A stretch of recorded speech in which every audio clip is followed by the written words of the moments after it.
Hello everyone, and welcome back to Speaking Spurs and me, Kieran, talking all things Tottenham. Apology for the lack of content in the last couple of days, but you might be able to see that this eye is slightly more red around the edges than the other eye. So I've had a slight little allergic reaction to something, not quite sure what it was, but in the last couple of days it's not been a good state.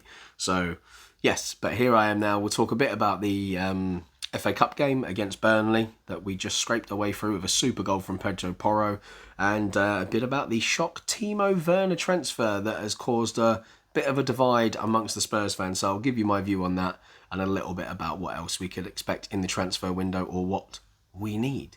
So, if you haven't done so already, please subscribe to the channel. Don't forget to support the video with a like if you enjoyed it. And please leave a comment below to keep the conversation going. So, jumping into it, it wasn't the best game by any stretch of the imagination. It wasn't our best football.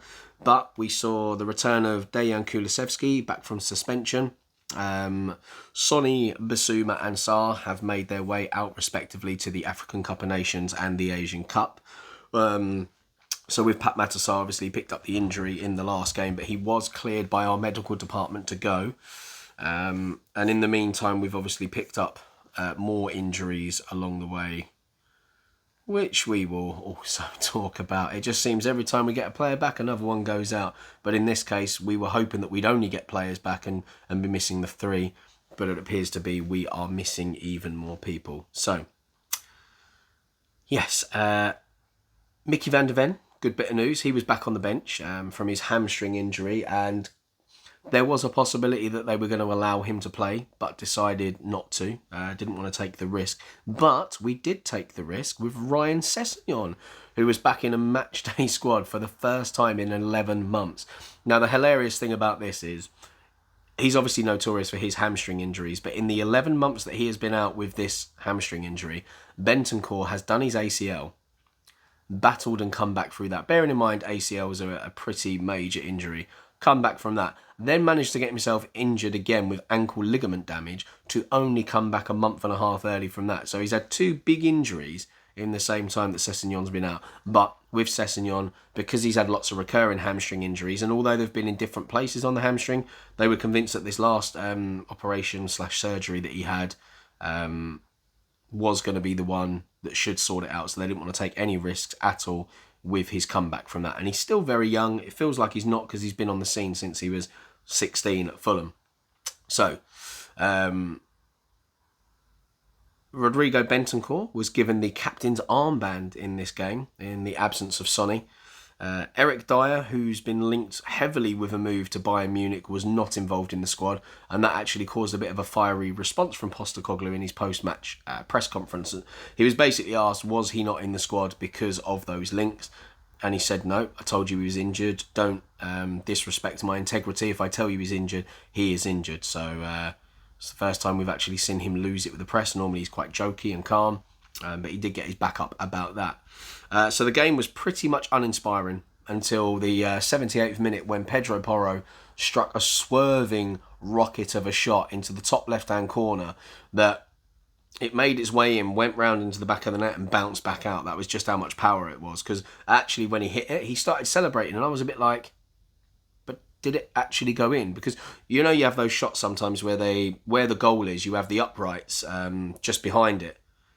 To me, because it bounced back out, I was like, has it hit part of that and jumped back onto the pitch? But it wasn't until I saw the replay I realised it did go in, but it had that much power. It hit the back of the net and bounced back out. And it was brilliant the way he did it. He won the ball himself, drove into the space. Nobody really committed to him and just unleashed this wild shot. And it's something that it's not unexpected because he loves to have a pop shot from range. And he's come close a couple of times, hitting the woodwork over the course of the season. He has got a strike on him. There was a little joke with Kulusevski and him. Was it? No, not Kulusevski. Brennan Johnson and Porro had an interview after the game. And they were joking around. And Brennan Johnson was basically saying that he misses a lot in training. Which doesn't surprise me because he obviously takes a lot of shots.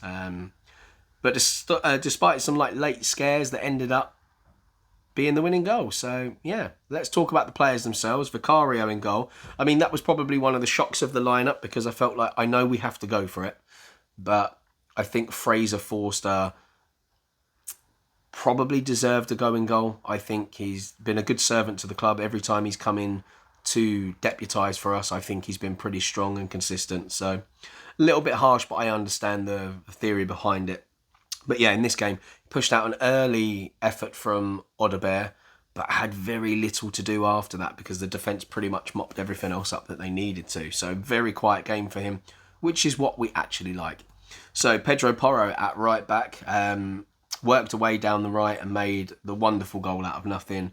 And it was just everything you want from a Postecoglou player. He was pressing. He drove into the space. There were no options. And when he didn't have the options, instead of dilly-dallying on the ball, he made a quick decision. And honestly, it was beautiful. If you haven't seen it, just go somewhere on YouTube and find a clip of it. Sensational goal.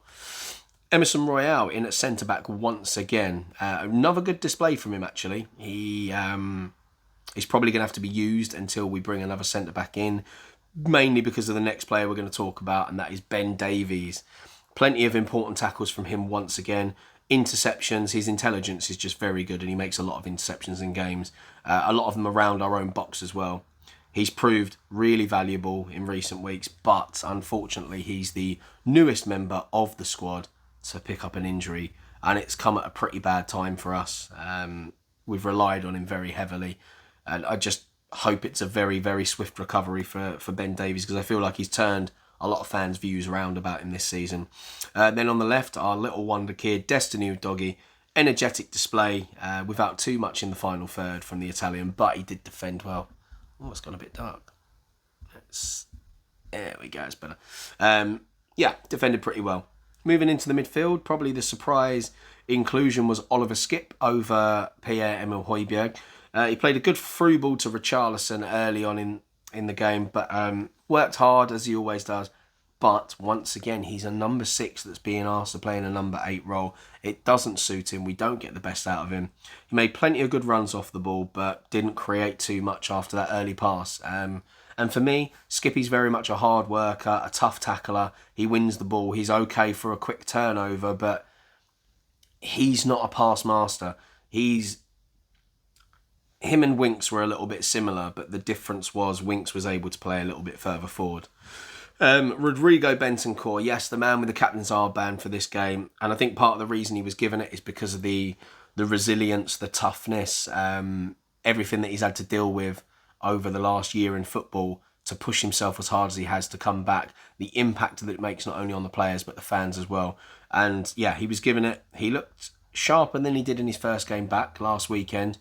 Still not at his best quite yet, but you know, we know what he can do on his day, so we just got to be patient there. Giovanni Lo Celso, with Kulusevski having to be pushed out wide, with Sonny going off. That means Lo Celso's picking up more game time. But for him, it was a quieter performance, and then he came off in the second half, walking a little bit gingerly, but from what we've been told, it's nothing too serious.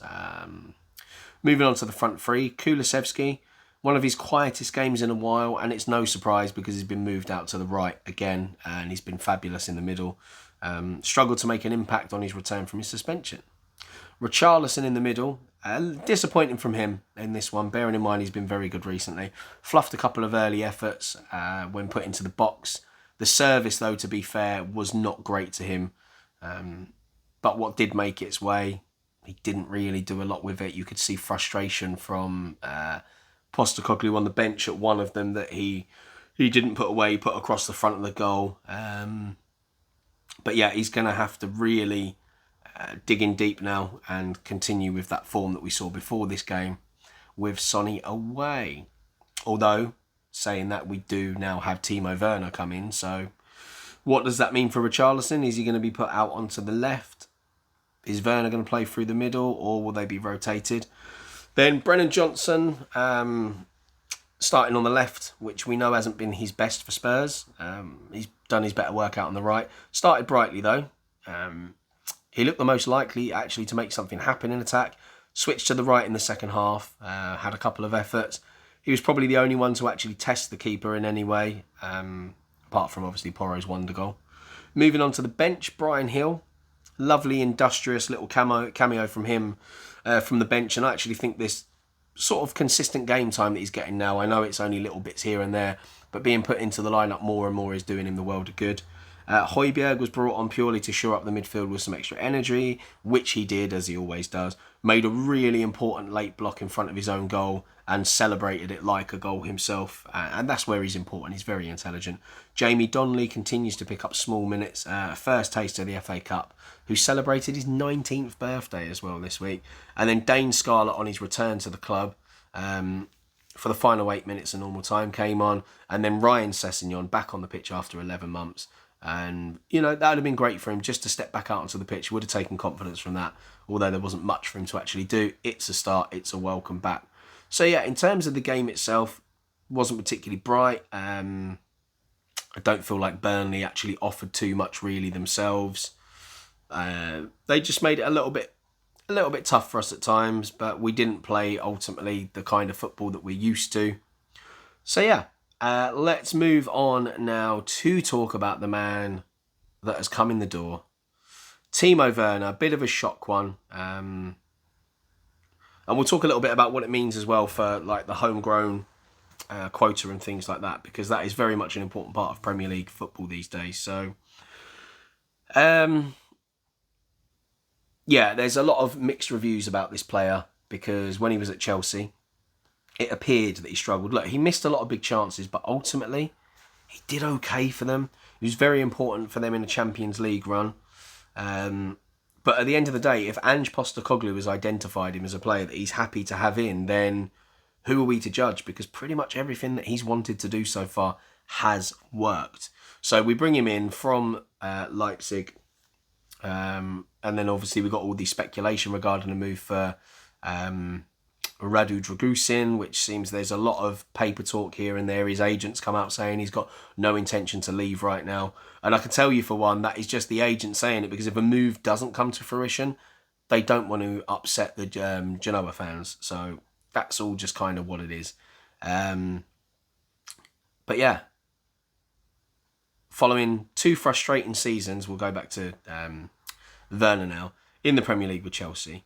He returned to his former club, Leipzig, on a permanent deal. That was in the summer of 2022. He had a really good first campaign back with them, where he registered 16 goals and 6 assists in 14 appearances in all competitions. But his minutes have dried up a little bit. He's 27 years old now. Part of the reason why the minutes have dried up was because he had an injury that he's just come back from. So he's only contributed 2 goals this season. But yeah, we've managed to agree a loan deal for the remainder of the season. We do understand there'll be an option to buy come the end of the season. And apparently the fee is going to be no more than $15.5 million.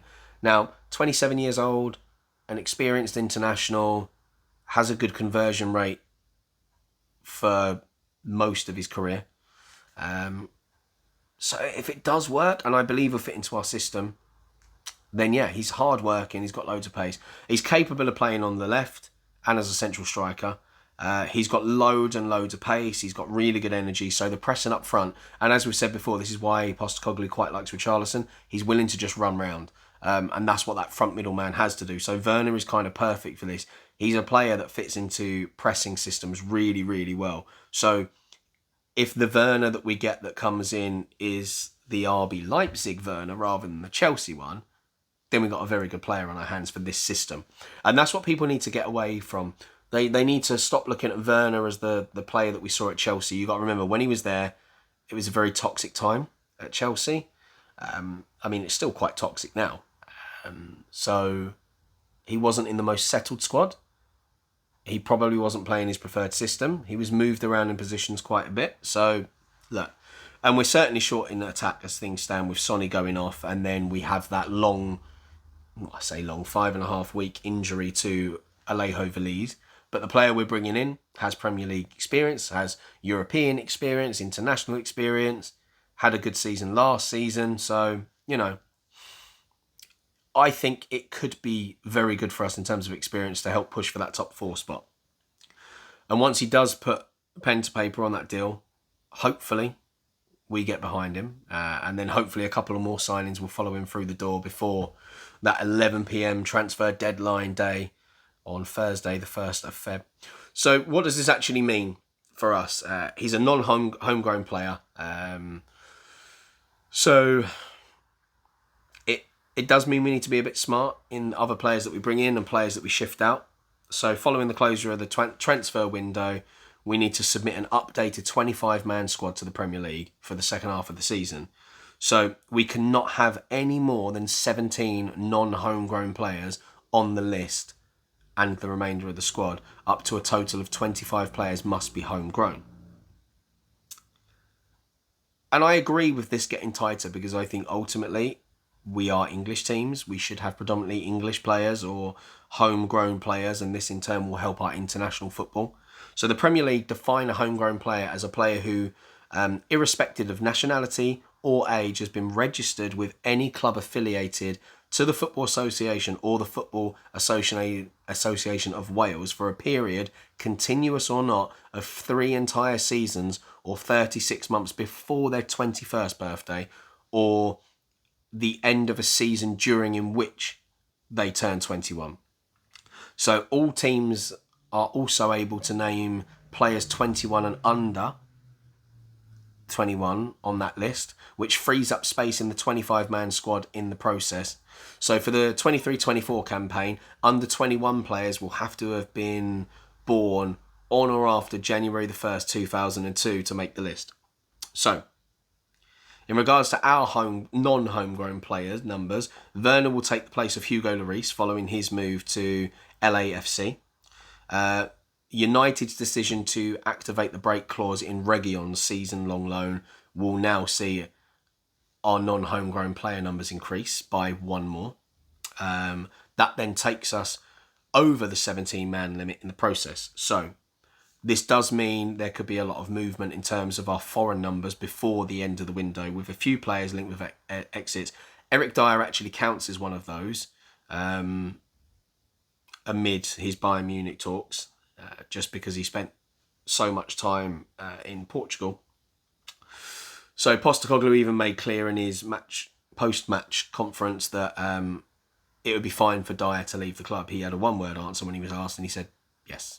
And that was it. So Eric Dyer, I will expect, will move on in this window, but he keeps saying that the decision is up to him, which it is. He could run down his contract, but ultimately that means he's not going to play any football for the remainder of the season unless there are a ridiculous amount of injuries, but we will be in for centre-backs, or he runs the risk of not being included in the squad at all.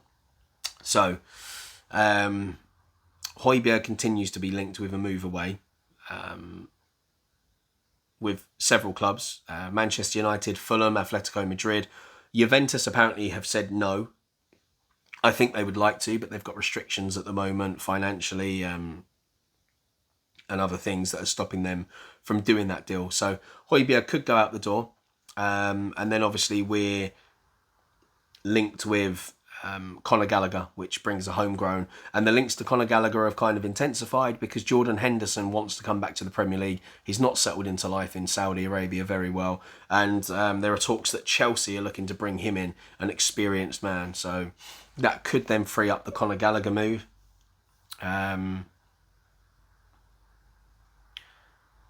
So yeah. One player who does appear to have played his final game for us is a foreign player, Ivan Perisic. So what we will see in the second half of the season is he won't be registered. His injury was meant to take him up till the end of the season-ish, or just a few games before. And it's a little bit annoying because we actually saw at the beginning of the season just how important that he was, coming in late in games, really, really making a difference to the way we ended those games. He's got a great cross on him. And in bursts, he's got a great step over and knock down the left to ease past the player. He's got a good strike on him as well. So I actually think, had he remained fit, I think we probably would have won a few more of the games that maybe we hadn't during that injury-stricken period.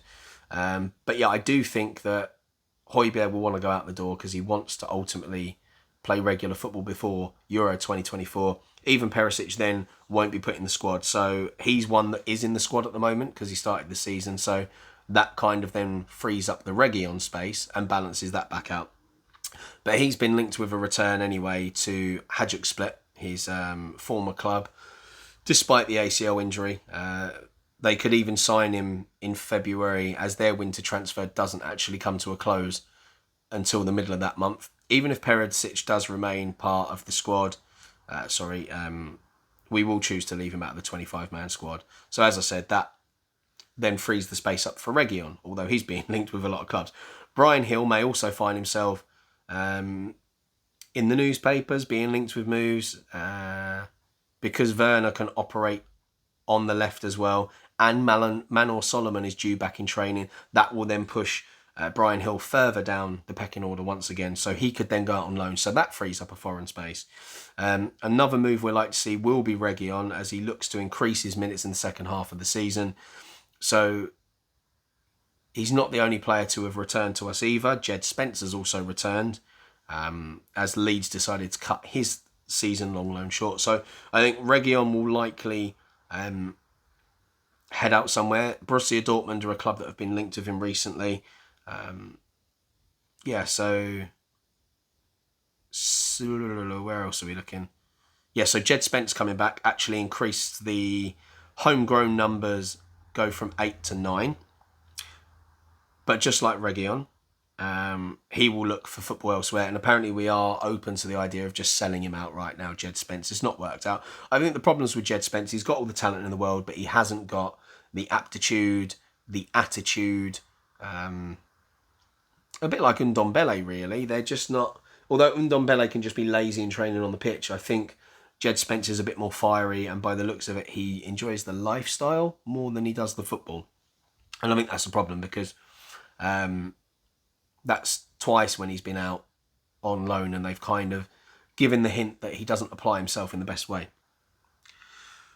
Reguilon will probably look to go out. Spence will look to go out. So in terms of our homegrown numbers, the club will need to make a call over Ryan Sessegnon following his return to fitness, while a possible loan for one of Brandon Austin or Alfie Whiteman would see the numbers drop further. They both count as homegrown. Obviously, we know that Alfie Whiteman picked up that injury very, very early on. So one of them will potentially go on loan. So that then frees up a homegrown space.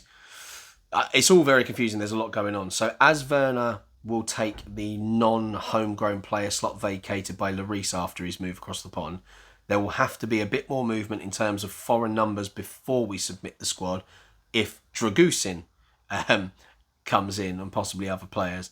So opportunities should be there for Postecoglou and technical director Johan Lange to look for the best possible 25-man squad for the attack for the rest of the 23-24 season. So if we look at the list of the non-homegrown players as it stands, Vicario, who will stay, Royal will stay, Pedro Porro